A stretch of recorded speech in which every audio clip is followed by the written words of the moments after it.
welcome back. More than a slice. May I be in your study group? It's not my study group, I said to the fine white guy who'd been sitting next to me 2 weeks in a row in my Afro American class history. Oh, we getting into the story of Stanley. Well, you seem to be the one organizing it. So why do you want to be in my study group? I asked. Because I like the way you think. Everybody in this class thinks, I said. Some quieter than others, he said. This was a 3-unit course entitled The Afro-American Experience, From Slavery to Selma, 1965. That was a lot to cover in 10 weeks, and on the first day of class, we were advised that midterms were in 5 weeks. The seminar met twice a week. We were to write an essay on one of the lecture topics up to that point. Of the 90 students, 6 were white. It looked as if one of them had chosen me to be his go-to person for 10 weeks. Lucky me. What's your name? Stanley Distancio. Which makes me Italian, but you knew that. No, I didn't. And you're Georgia Young. And how would you know that? Because it's right there on your notebook. Why are you taking a class in Afro-American history, if you don't mind my asking? What if I did mind? Then I would just assume it's out of guilt. And you would assume wrong, because I have no reason to feel guilty, because I haven't done anything to feel guilty about, except forgetting my sister's birthday. Are you avoiding my question? Because I want to understand how Afro-Americans suffered during slavery and managed to survive it. You could read that in a book. We've got books for this class, and if you haven't noticed, I really want to hear how. Would you mind if I said black? I prefer it. Okay, I want to hear how younger black people feel about it now, including the passage of the Voting Rights Act, which I think is just one more slap in the face. How so? It's going to sound naive, but after all the hell black people went through, why should they have had to risk their lives just to have the right to vote? And why did they have to have legislation passed to grant them the right when they were already United States citizens? Well, we'll be up to the Voting Rights Act before week 9, and you can write your essay about it. It pisses me off, to be honest. Well, that would make 2 of us. My mother couldn't vote until she was 36, and my father was 40. This is why I like the Black Panthers. If you want to know the truth, they get it. They're not the only ones. Want to know what I don't get? Not really, but I'm listening. Why do black people call each other's niggas? Why do you care? Because it just seems like a contradiction. I thought black people were trying to show their pride. Not everybody. Some people are ignorant, but that word is meant to be demeaning, which it is. So why doesn't it make them angry? But when a white person calls them one, they're fighting words. Because it's racist when they say it. Any more questions?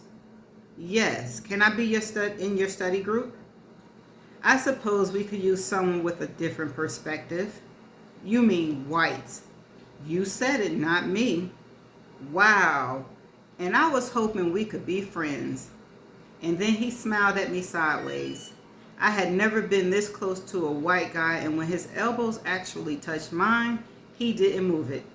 By the beginning of week 3, our study group, which was made up of 4 other black students besides me, met once a week in an empty room on campus.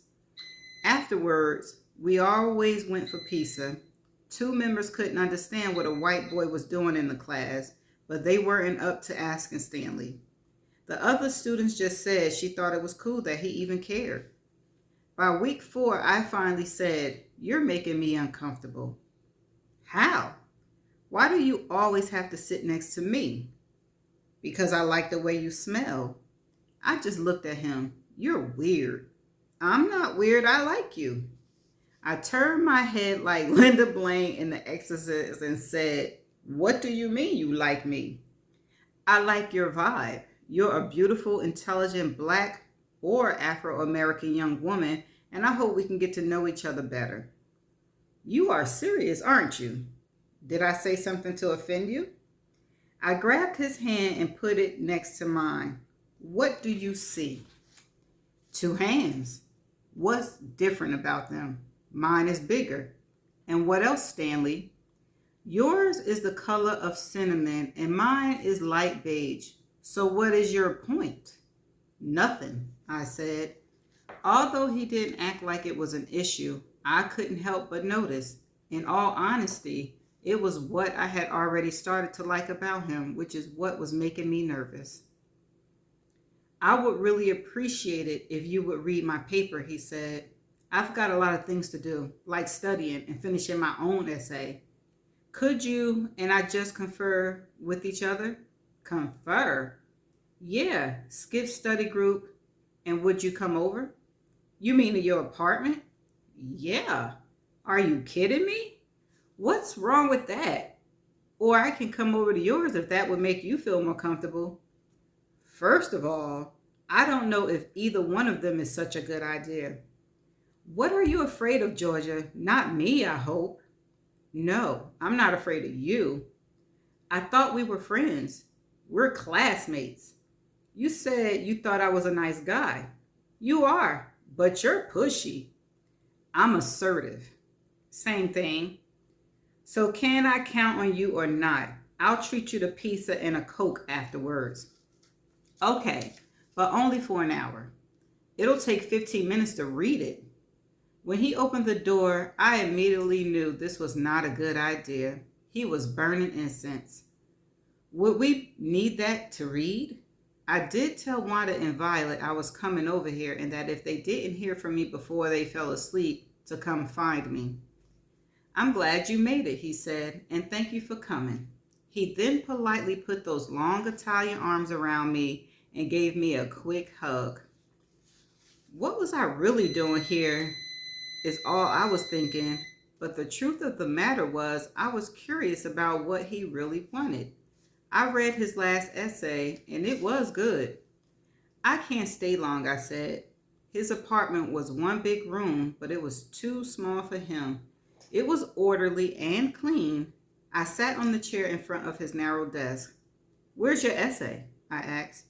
He pointed to the desk. I started reading, even though I suddenly felt illiterate. May I have a glass of water, please? Absolutely. Anything else? I've got chips. I shook my head no. He filled a glass of water from the faucet, set it down next to my hand, stood behind me, and bent down so his face was over my shoulders. Are you okay? He asked. I'm fine. Don't get so close. And I'm in a hurry. You're not in a hurry, he said. Will you let me read, please? Sure, he said, and sat down on the floor, crossing his legs, and what beautiful legs they were. I read his paper, and to this day, I do not remember what it said, but I gave him enough criticism and compliments to make him feel grateful. So how about that pizza? I asked. Really? Right now? What else did I come here for? This, he said, and he leaned down and kissed me on the lips. My hands were... Sorry, I'm here. I heard a noise. My hands were thinking about pushing him away, but my brain refused to cooperate.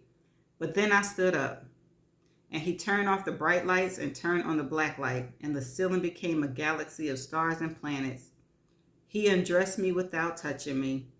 I don't know what we're doing, Stanley, but something made me unzip his jeans and slide them down to the floor while he pulled his shirt up over his head and walked up against me. His chest brushed my breast, and he wrapped those long arms around me. And oh, what a man, what a man.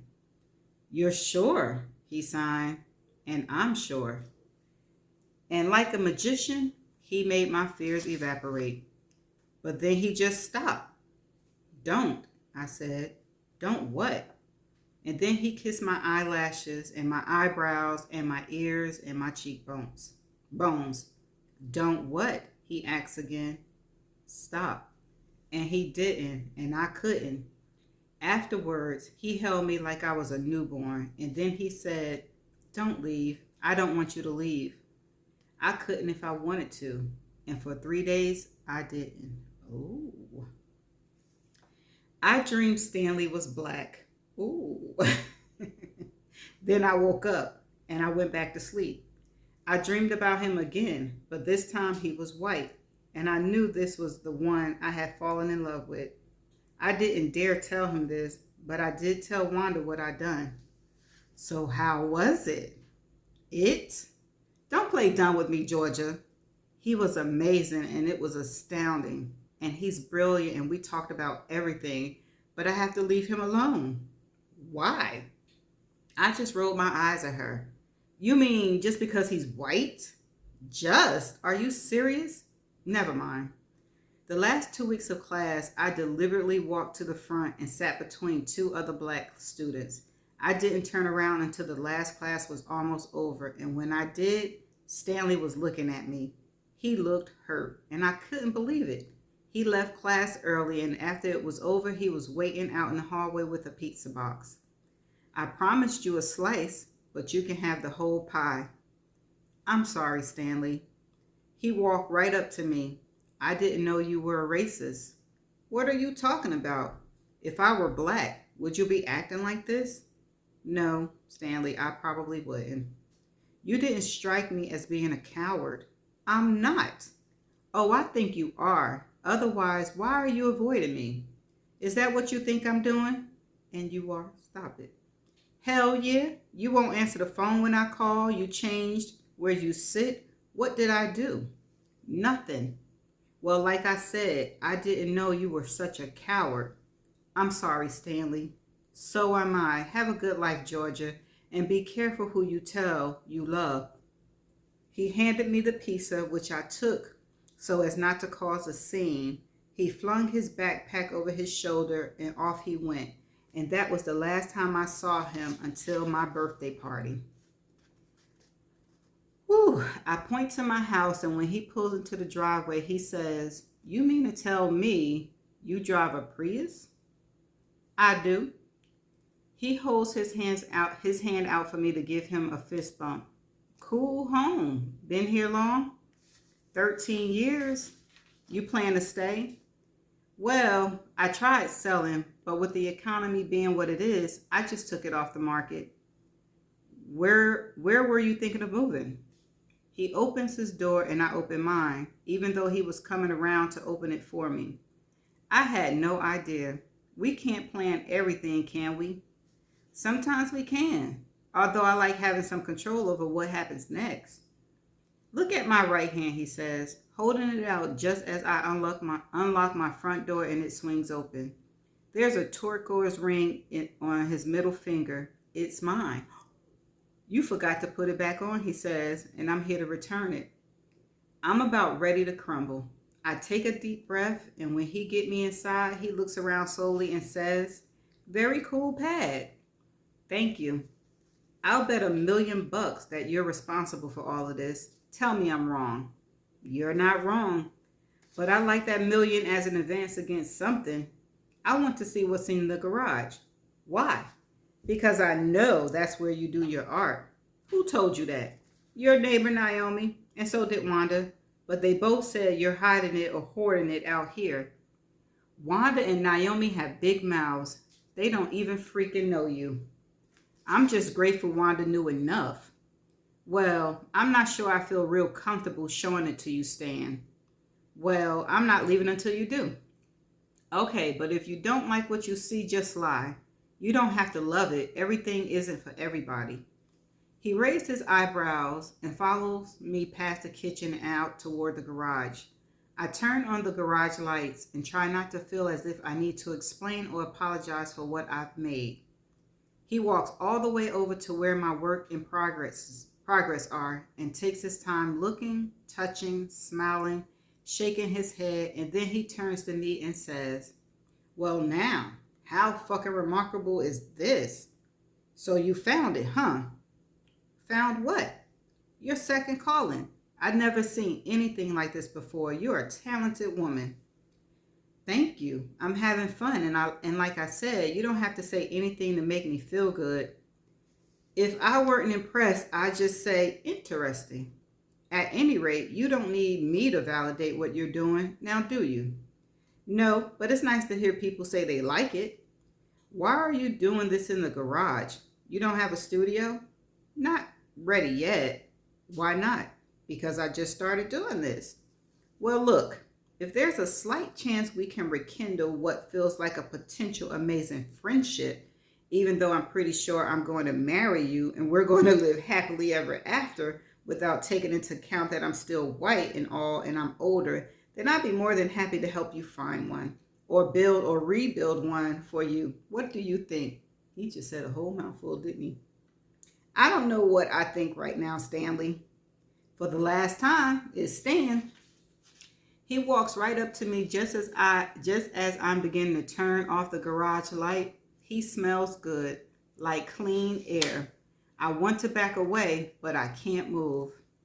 Well, as much as I know you love for me to stay over and make slow, tender, and ultimately passion love to you, consider this meet and greet doesn't really constitute a second first date after 30 some odd years. I think I'm going to be a gentleman and not press my luck. On that note, I will bid you good night, and again, sweet Georgia, a very happy birthday. He puts his arm around me, holds me like I've wanted to be held for years. I feel his heart ticking, and my breasts are keeping it warm. And I swear I can stand here like this for the rest of my life. But then he kisses me softly on both cheeks and then on my forehead. And then I feel him press his lips against the top of my head. And then I watch him slowly back away and stop. He smiles at me like he knows me he's known me all his life. So where are you staying, Stan? At the cliff in the city. And how long are you going to be in town, Stan? Until I win you over, and then he's gone. And so am I. Okay, Stanley. He rubbing it on thick, ain't he? Oh, that's the end of the chapter. He is rubbing it on thick. And she didn't say anything about him saying that she gonna be his wife. So I wonder if she caught on. Well, if she didn't, baby, I did. And hopefully she can get over this black and white situation thing going on, because Stanley sound like he might be the one. He sound like he might be the one. You know how the twists and turns are. I guess we'll find out. And I'll see you in the next chapter. Bye.